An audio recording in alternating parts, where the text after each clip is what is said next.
Assalamualaikum warahmatullahi wabarakatuh.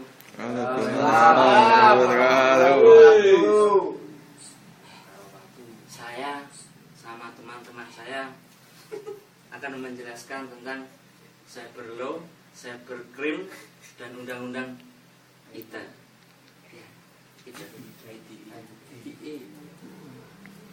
Maaf Pak Galih, ini tempatnya agak rusuh, soalnya anak kos. Jadi mohon dimaklumi. Saya Arditya Fatku Hasan. Ini teman saya, namanya Ferry. Yang sebagai kameramen namanya Diki Cus Haini. Langsung cus saja ya. Cus. Pengertian cyber law teman-teman ini, pengertian cyber law, bahwasanya cyber law itu adalah hukum yang digunakan di dunia cyber yang umumnya diasosiasikan dengan internet. Yang kedua, cybercrime. Cybercrime adalah tindak kriminal yang dilakukan dengan menggunakan teknologi komputer sebagai alat kejahatan utama. Cybercrime merupakan kejahatan yang memanfaatkan perkembangan teknologi komputer khususnya internet. Nah, motif kegiatan cybercrime antara lain satu, cybercrime yang menyerang individu. Kejahatan yang dilakukan terhadap orang lain dengan motif dendam atau iseng yang bertujuan untuk merusak nama baik, mencoba ataupun mempermainkan seseorang untuk mendapatkan kepuasan pribadi. Contohnya pornografi, cyberstalking, dan lain-lain. Yang kedua, cybercrime yang menyerang hak milik atau sering disebut juga dengan against property. Ya, ini kejahatan yang dilakukan terhadap hasil karya seorang dengan motif menggandakan, memalsukan, mengubah dengan bertujuan untuk kepentingan pribadi ataupun demi materi atau non materi. Yang terakhir, cybercrime yang menyerang pemerintah. Kejahatan dilakukan dengan pemerintah sebagai objek dengan motif melakukan teror, membajak ataupun merusak keamanan suatu pemerintah yang bertujuan untuk mengacaukan sistem pemerintah atau menghancurkan suatu negara.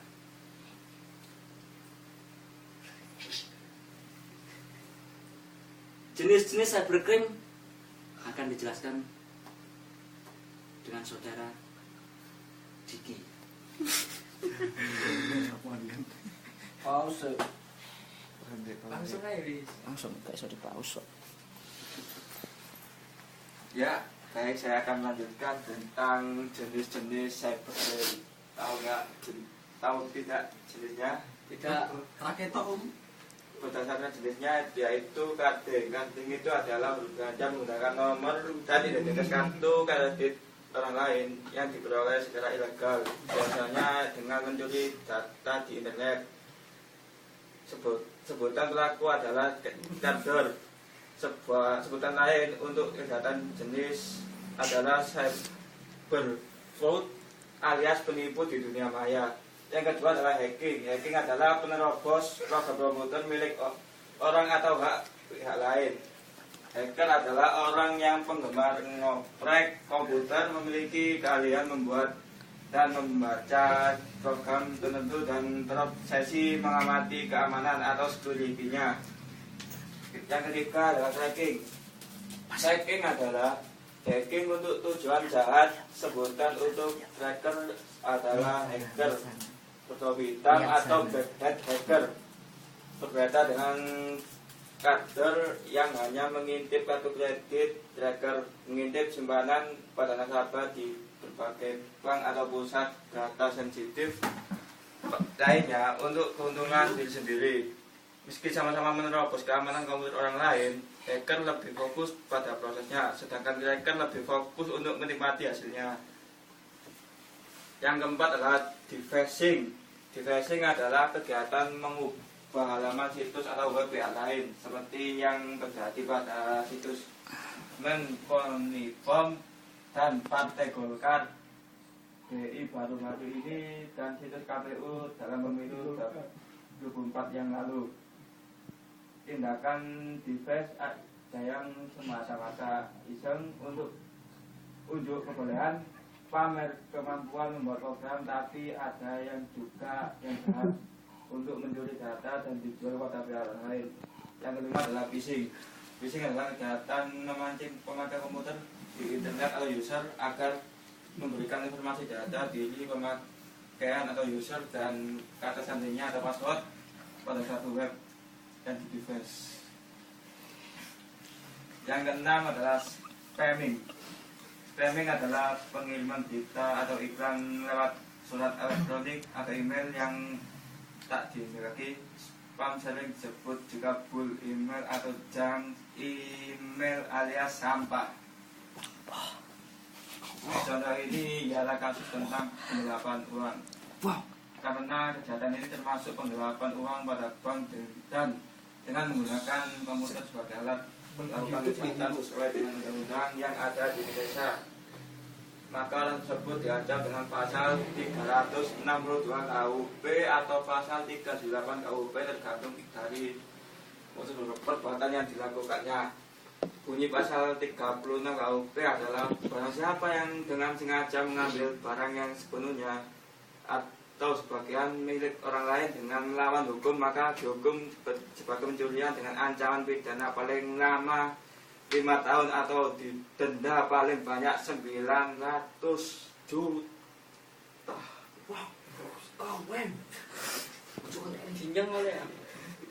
Pengertian undang-undang IT informasi yaitu selanjutnya akan dijelaskan oleh saudara Mas Ferry yang baju kuning. Silakan.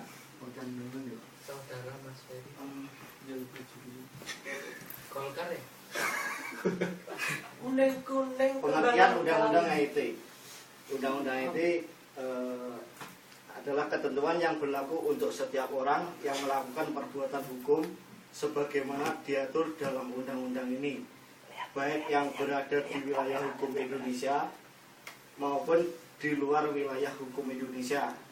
Undang-undang Informasi dan Transaksi Elektronik UU IT atau yang disebut Cyberlaw digunakan untuk mengatur sebagai pelindungan hukum atas kegiatan yang memanfaatkan internet sebagai medianya, baik transaksi maupun pemanfaatan informasinya. Pasal-pasal dalam UUD IT. Pasal 27 yang utama, setiap orang dengan sengaja dan tanpa hak mendistribusikan dan atau mentransmisikan dan atau membuat dapat diaksesnya informasi elektronik atau dokumen elektronik yang memiliki muatan melanggar kesusilaan. Yang kedua, setiap orang dengan sengaja dan tanpa hak mendistribusikan atau mentransmisikan atau membuat dapat diaksesnya informasi elektronik atau dokumen elektronik yang memiliki muatan perjudian. Yang ketiga, setiap orang dengan sengaja dan tanpa hak mendistribusikan atau elektronik atau dokumen elektronik yang memiliki muatan penghinaan atau pencemaran nama baik. Yang keempat,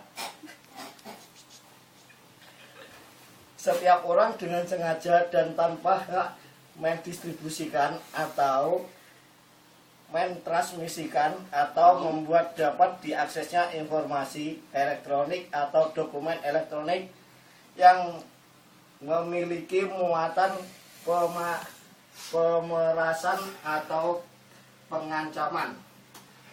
Pasal 28 seperti itu, dan pasal 29, setiap orang dengan sengaja dan tanpa hak pengiriman informasi elektronik atau dokumen elektronik yang berisi ancaman kekerasan atau menakut-nakuti yang ditujukan secara pribadi.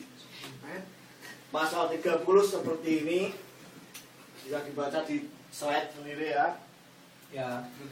Pasal 31 seperti itu. Boleh ditulis mas. Oh, Mas. Pasal 32 ada tiga warna Mas ya di slide ini ya. Pasal 33 ada satu, setiap orang dengan sengaja dan tanpa hak atau melawan hukum melakukan tindakan apapun yang berakibat terganggunya sistem elektronik atau mengakibatkan sistem elektronik menjadi tidak bekerja sebagaimana mestinya. Pasal 34 itu ada dua seperti itu. Pasal 35 setiap orang dengan sengaja dan tanpa hak atau melawan hukum melakukan manipulasi atau penciptaan, perubahan, penghilangan, pengrusakan informasi elektronik atau dokumen elektronik dengan tujuan agar informasi elektronik atau dokumen elektronik tersebut dianggap seolah-olah data yang otentik. Pasal 36 ada satu seperti itu, pasal 37 ada satu yang juga seperti itu. Pasal 35 setiap orang dengan sengaja dan tanpa hak atau melawan hukum melakukan manipulasi, penciptaan, perubahan, penghilangan, pengrusakan informasi elektronik. Pasal 36 setiap orang dengan sengaja atau tanpa hak atau melawan hukum melakukan perbuatan sebagaimana dimaksud dalam pasal 27 sampai dengan pasal 34 yang mengakibatkan kerugian bagi orang lain. Pasal 37 seperti itu. Dan sekian, terima kasih. Ada pertanyaan? Persilakan. Ada. Aku sih.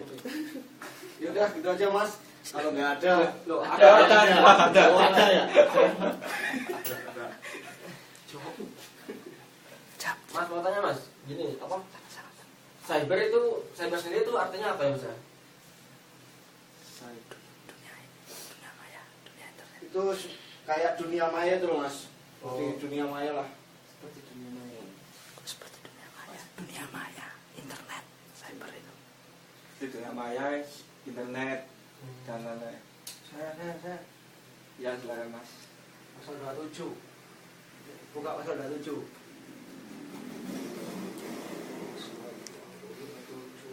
Nah, Itu kan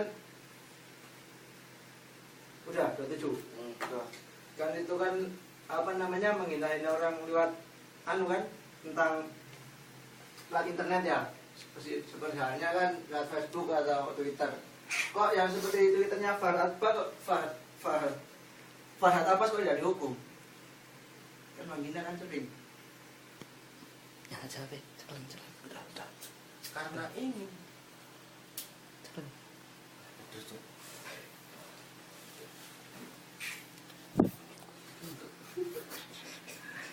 Mas, mohon diulang pertanyaannya. kan pasal 27 Ya. bunyinya yang pertama setiap orang dengan sengaja tanpa hak mendistribusikan dan atau menginformasikan dan atau membuat dapat dihasil informasi elektronik dan dokumen elektronik memiliki muatan melanggar kesusilaan. Seperti kasusnya Farhad Abbas kan sering menghina lewat media elektronik seperti Facebook, Twitter. Judulnya kok kan sering menghina, kok tidak dihukum?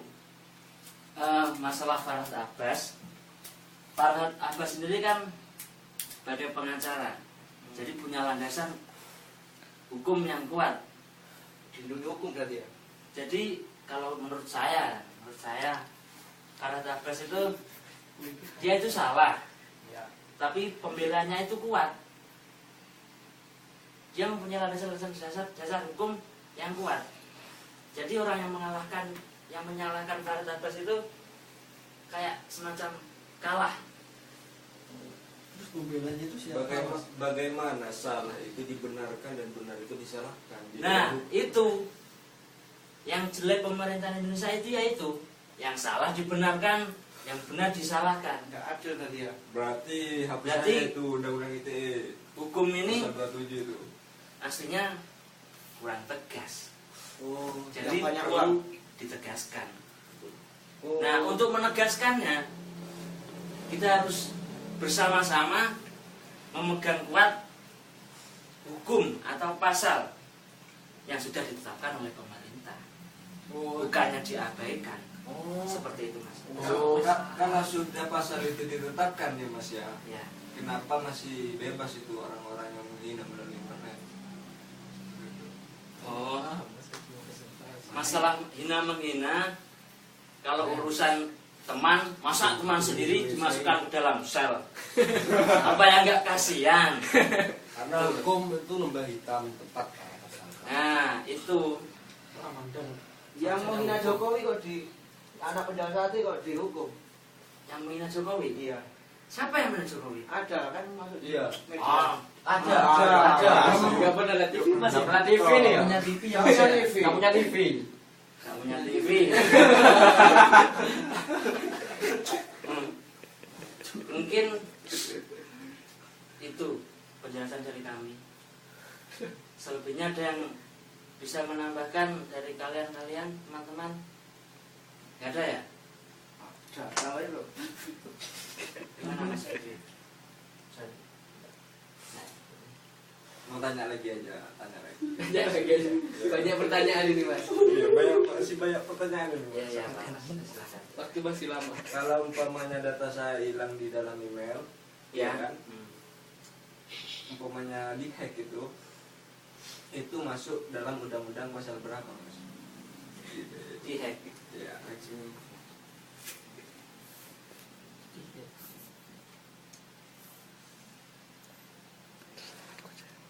Nah, ini contohnya ini. Contoh penggelapan kasus dengan penggelapan kewajiban. penggelapan uang di bank.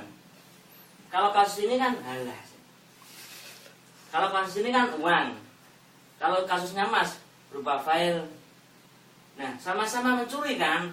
Nah, barang siapa yang mencuri dengan sengaja mengambil barang yang sepenuhnya atau sebagian milik orang lain dengan melawan hukum, maka dihukum pencurian dengan ancaman pidana penjara selama 5 tahun atau denda paling banyak 900 juta. Berarti itu masuk pasal 362 KUHP seperti itu. Kan itu penggelapan uang bank. Kalau Bank Senturi kan yang digelapin kan uang berapa triliun. Jadi hanya mengembalikan uang 900 juta aja. Nah, sampai saat ini kasus Bank Senturi itu belum tuntas. Iya, maksudnya kan tidak diusut lagi. Kenapa ya? Kenapa itu kok tidak diusut? Waduh, saya bukan pemerintah. Makanya saya nggak ngerti. Ya, apa ini? Itu kan data ya Mas Yo. Itu kan penggelapan uang sudah jelas. Iya kan? Kalau data itu gimana? Beda kan Mas? Beda, harus beda dong pasalnya. Heeh. Tidak disamakan dengan pencurian. Gitu. Kalau masalah itu saya minta maaf belum bisa menjawab. Tapi yang jelas kalau masalah pencurian itu pasti ada hukumannya Mas. Entah itu berapa lama, berapa anak, kan sudah tertera di sini tentang pasal-pasalnya dalam UUD ITE ya. Jadi setelah ini kalau Mas pengen lihat-lihat surat kami silakan. Di sini semuanya tertera jelas pasal-pasalnya, yang mana yang melanggar maksudnya melanggar tentang Misalnya pasal apa saja, semuanya tertera di sini. Nanti habis presentasi ini tolong Mas tak bantu lihat sendiri ya. Terima kasih atas perhatian kalian teman-teman. Wassalamualaikum warahmatullahi wabarakatuh. Waalaikumsalam. Warahmatullahi wabarakatuh.